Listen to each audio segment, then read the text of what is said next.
Voices, a webinar series created by you and for you, the learning community at King's InterHigh. Today, as we delve into the exciting topic of learning online, I'm really excited today. I'm joined by a very diverse group of people, actually, in different parts of the world. And I'm going to start the session by asking them to introduce themselves. So let's start with you, Julie. Can you briefly introduce yourself and share where you're joining us from?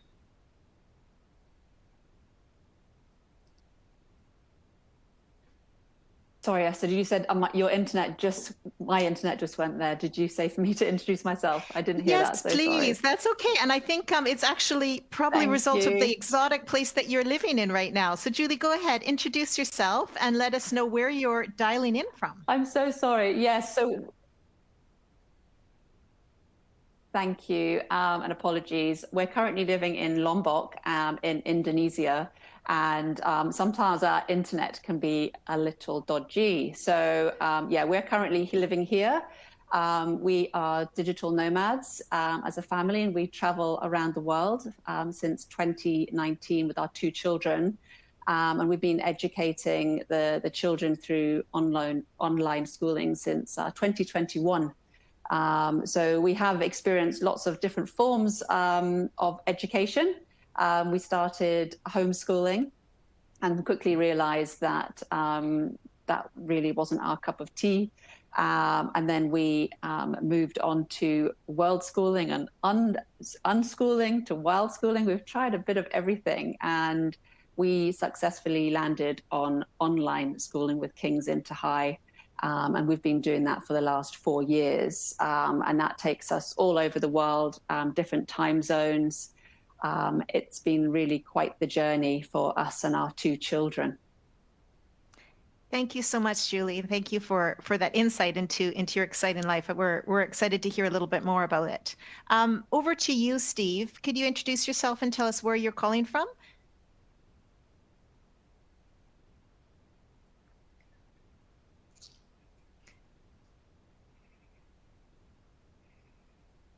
I can't seem to hear you, Steve. Do you mind just double checking you have yourself unmuted? Yeah, sure. Hi, Esther. Can you hear me now? There we go. Yes, Good. yay. Okay. Yeah, so I'm Steve. I'm based in the UK, up in the northeast of England, just in West Yorkshire. My son, Aaron, is now in his 3rd year and will be joining again in September for year 10. Aaron's also proud to be a King's InterHigh ambassador for the school. It's a role he takes on with great excitement. We joined King's InterHigh as a decision based on he's an athlete. He's a alpine ski racer, and he has been he's been skiing since 4 and racing since 8. I think like many parents, we had that moment of convergence where his bricks and mortar school was unable to support him and was in that position of almost sort of, you've got to end your ski racing dream to face on education. So I think like many people, we looked for an alternative option. And I purposely met with all of the online schools at the time, but King's InterHigh hugely impressed me. And I think it was a very open experience of meet the parents, have a conversation. And we made that decision for him to join, and it's been hugely beneficial. It travels with him as he travels around and trains and lives in Northern Europe and across Europe, competing and training.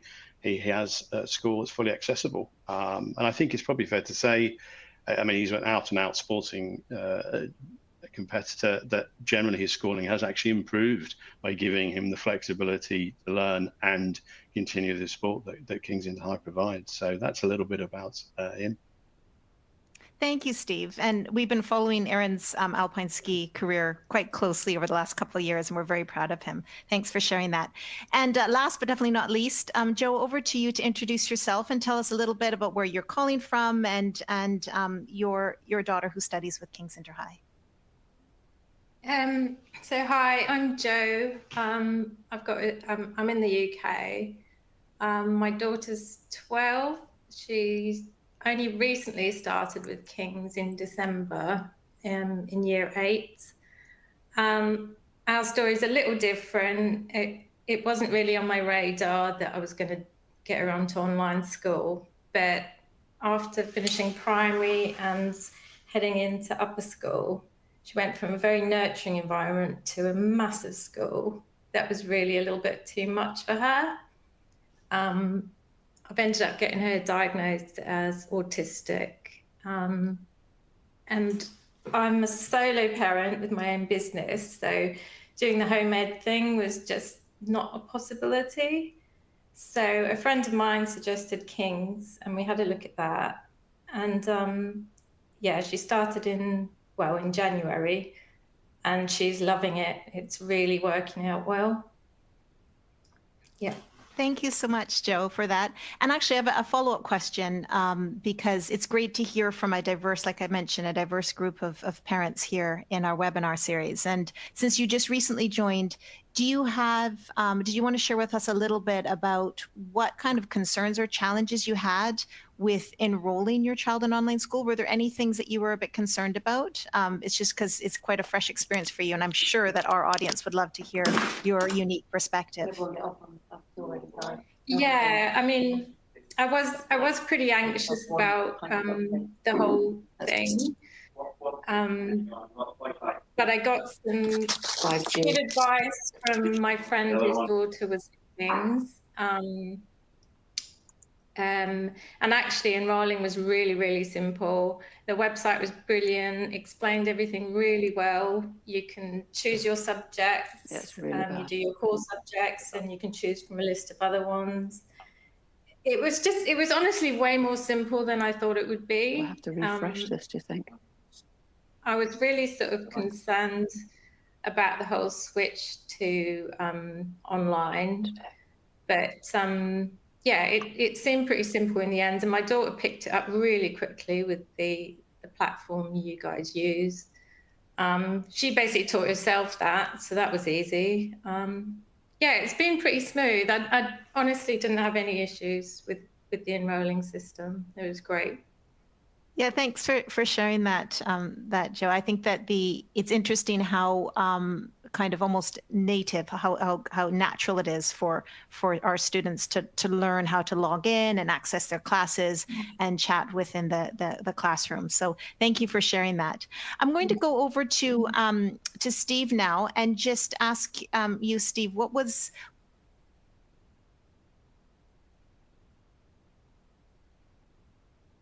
your sort of family situation before joining online school? You did mention that your son Aaron had tried different schools and not quite found the solution until he joined King's InterHigh. But what's your family situation? I mean, are you traveling a lot? What does that look like, sort of the day-to-day before joining online school, and how it's changed with King's? Yeah, I think thanks. It's a good question, actually. I mean, we're not heavy travelers. We're both working parents. Obviously, Aaron travels extensively, and one of us is normally with him to make sure he gets to the destination. I think the challenges that we faced with both the schools was, as I said earlier on, their inability to actually map their teaching to a more flexible approach. And I think the catalyst was he was away, actually, and one of the sort of team tutors out there. So we've opened his inbox. There's like 80 emails from all the teachers, and they've just dropped all the teaching content on there. And we've got 5 sort of online tutoring sort of things we need to use, and we're all a bit of a loss, you know. So I think in many instances, the schools are just not set up for that flexible approach and can't move away from that sort of set curriculum. So I think that was where we were challenged with it. And then it was so difficult for him to catch up because the lessons weren't there. Unlike King's InterHigh, where the lessons are recorded, there was no way for him to go back. So he's just reading a PowerPoint presentation from a teacher. So I think, you know, that really didn't work in any way at all. And there's no opportunity to change. And I think the other thing was the number of subjects he had was unrealistic. At his age, was 19 subjects. It was just not viable for him to do that and continue this sport. So again, as Julie was saying, the ability to, and Joe was saying about having that smaller content list to choose from was hugely beneficial. And we'd had that conversation, said, could we cut them down? School said, no, you can't. So you've got to wait till they do their GCSEs and go, really? Another 3 years? So they were more the challenges that we were facing. And although he was competing for his school and winning lots of medals and stuff, there was just this inflexibility around it. And a lot of what we did when he was away, we tried to put in school holidays, but inevitably there was going to be times when he wasn't present in school.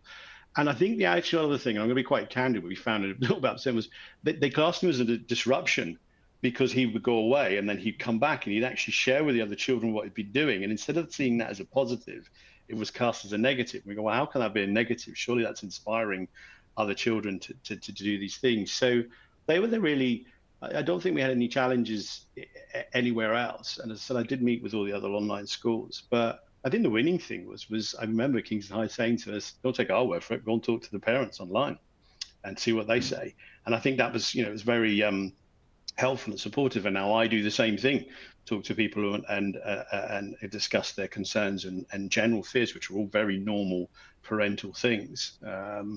But so he does move a lot, but we don't. But I think also what's been great is his time at home. I mean, I know in school he was always rushing from lessons to lessons, trying to get books. Always felt it was noisy and hot and distracting, never enough food available as teenagers, particularly athletes, are eating all the time. So his life at home now, he doesn't have any of that. So his concentration is increased extensively because he doesn't have those distractions and noise factors. He can feed himself whenever he wants to. And I think those have been hugely beneficial for him. And it's one of the things I've talked a lot to parents about, is how those distraction factors go. So. No, that's really interesting, Steve. And I think I have a follow-up question for you, actually, because I think this is something that a lot of the parents and families before joining King's InterHigh, they ask about socializing. And I know, Aaron, he travels internationally. I think he also went to the Verbier ski championships across the Inspired group of schools, which is fantastic. But specifically about the socializing and meeting other peers and friends, how has that been for him, moving from sort of a traditional bricks and mortar school to online? Yeah, it's a good question. We actually kind of answer it in reverse, because what you just mentioned, him going to the Inspired Cup, he's now become friends with a young lad called Vidor, who's with King's InterHigh, but based in Serbia, also a ski racer. They met out there, then now catch up online and do a bit of gaming together, have a chat. So I think that's a great example of where King's multicultural, multi-country engagement allows that to happen. I could never have seen him having a friend from that school. But I think, yes, his sport does provide him with a lot of contact with other people. I think would be a big concern for a lot of parents. I think it's fair to say that children generally are very sociable and they do make friends very, very quickly. He has made other friends online in his class. Brody's another young lad in his class. They catch up for chats and a bit of gaming and talk about studies. So, and I think King's does a brilliant job both within the organization and outside. There's quite a good parent network to arrange trips and create that environment. And I think that's the same for any school. Children have the choice of whether they want to join or not. But I think for him, obviously, he's very lucky that when he's away, he's meeting a lot of different children from a lot of different countries, which is beneficial. But again, he goes to the gym. He's met people there at the gym. He's met people through the sporting champions. As I say, children generally find their way in. I haven't seen any negative impact. He does have contact with a few of his friends at school. He plays basketball from time to time, but I haven't seen any negative impact out of that. Right. Thank you. Thank you for that. And Julie, I'm going to pass the mic over to you. I'm hoping that you've got your internet solved over there. But the question that I have, that's the burning question that I have, is we were talking about that international global learning community between the parents and students. And I think you're living that because of your experience with your family traveling from different countries. Could you just perhaps talk a little bit more about the international aspect of things and how you contribute as a family at King's InterHigh? Yeah, I mean, because we travel from country to country and we're very transient, our children are dipping in and out of different cultures. So we are tying our world schooling lessons So when we're going through Kuala Lumpur and we're experiencing the Islam faith, and then that's tying into the classroom as well when Jacob is learning about the Islam faith, and then we're actually going, you know, and walking through the mosque and we're seeing it and feeling it and being part of it. You know, we're really trying to tie our world schooling events into what's happening at school as well. And that seems to work really well. And because of the timetable, our mornings are free to actually experience the world schooling element, which is really important to us as a traveling family, because we've obviously got this very structured curriculum at King's InterHigh, which is a comfort to us as parents. You know, after all, we're parents, not teachers, and we identified that really early on in our journey. And so knowing that we can work as almost like a hybrid, that we can still have this very important world schooling element that works with the school, it works very well. And when the two come together, that's just perfect. And obviously then with our children, speaking to their classmates, you know, at the moment we're following the Middle East timetable, not Southeast Asia at the moment, because Jacob is in grade 4. So we've decided to take the Middle East timetable. So, you know, we're jumping in and out of that. So their classmates are quite different to what they had before, and they're in a different time zone. And that's been really interesting. And because they're meeting their friends from all over the world after school, they might want to jump on and do a gaming session. Or a few months ago, Jacob did a WhatsApp video call playing Lego with his wee pal from class, which was really lovely. So, you know, it's that whole transient international piece is just second nature to them now. You know, when we left Scotland in 2019, Jacob was only 3. So he doesn't know life out with this type of lifestyle. You know, he doesn't know, he hasn't experienced the so-called bricks and mortar. He had a few months actually in a bricks and mortar school, but he loves how this is, and the freedom that this gives him and also gives us as a travel family as well.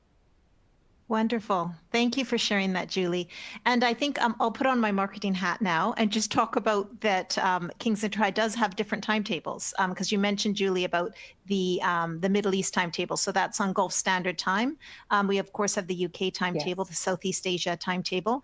And there is also a school now out in the US called US Performance Academy, USPA, that also has the US curriculum and a different time zone as well. So just wanted to mention that. I will also mention for the audience here that you can go to our website, kingsinterhigh.co.uk, and there you can find a lot of the information that some of our parents have already shared, as well as a way to book a call if you prefer, or to just fill out a form and send in an inquiry, and the friendly admissions team will get back to you when they can. I believe we're still open for the enrollments for September. We're kind of wrapping up the school year now, but the enrollments for September are open, and you're welcome to send your inquiry through the website or to book a call. I would love to go over now to Joe, if that's okay, Joe. You mentioned joining the school in January and that your daughter is experiencing online learning. And you also mentioned a little bit about your lifestyle in that you're an entrepreneur. I find that really interesting. I love hearing from people that are building and making things. So in terms of being an entrepreneur, do you wear the parent hat as well as the teacher hat, or how has that worked for you since you've joined King's InterHigh? Because it's all so new, it was really interesting to see how it would work. I sort of we just started it, and I thought, let's see how this goes. She's basically set up in the lounge doing her schooling. I'm on my kitchen table doing my design work, and we just kind of work like that. She'll often come in and just say, something's happened here. She can get a little bit anxious during classes.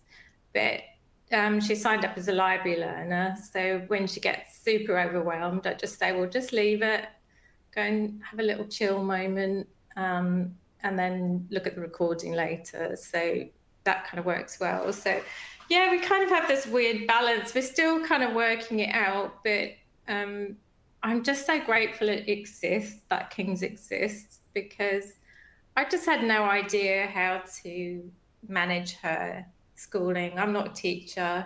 We'd probably end up fighting if I tried to teach her.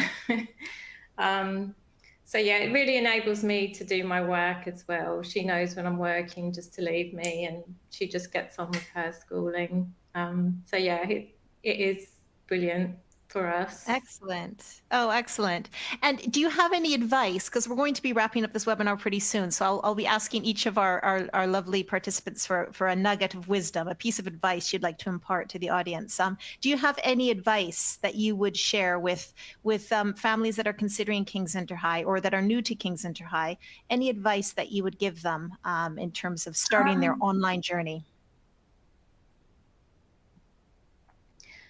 Well, I put think you on the spot.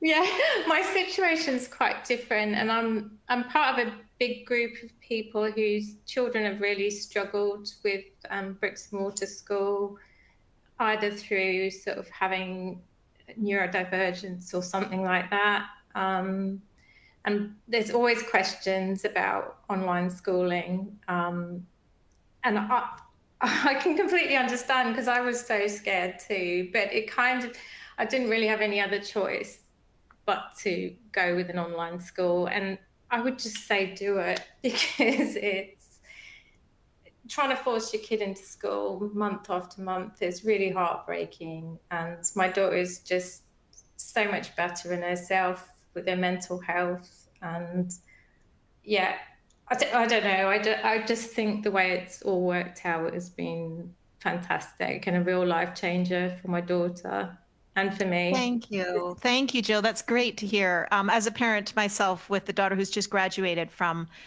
King's InterHigh, I love hearing that. Music to my ears. Thank you so much, Joe. Steve, over to you in terms of a nugget of wisdom that you'd like to share with our audience today before we close the session. Yeah, absolutely. I would say not to be afraid. I think, there's always this, everybody must follow the mainstream. And it's important that you just step back for a little bit, move away from what everybody else does and think about what works for your child. They don't have to be an athlete or sport. It could be any reason. The biggest thing I think is you can actually have a far greater involvement in your child's education. I regularly wander up and watch Aaron's lessons. I'm impressed with the content. I say to parents, imagine you could step in at any time of the day when your child's at school, see what they're learning, see what's happening, and then talk to them about it afterwards. That engagement doesn't exist with respect in the bricks and mortar type of school. So I think, take that step. Don't be afraid. I think your child will really, really enjoy it. And they're very, very tech savvy and switched on, the youth today. So, and I think actually from a parent, as everybody is on here, the level of time you get to spend with a child is far more beneficial. There's so much more engagement. You get to see them in the daytime. You get to talk to them about what's happening, what they're interested in.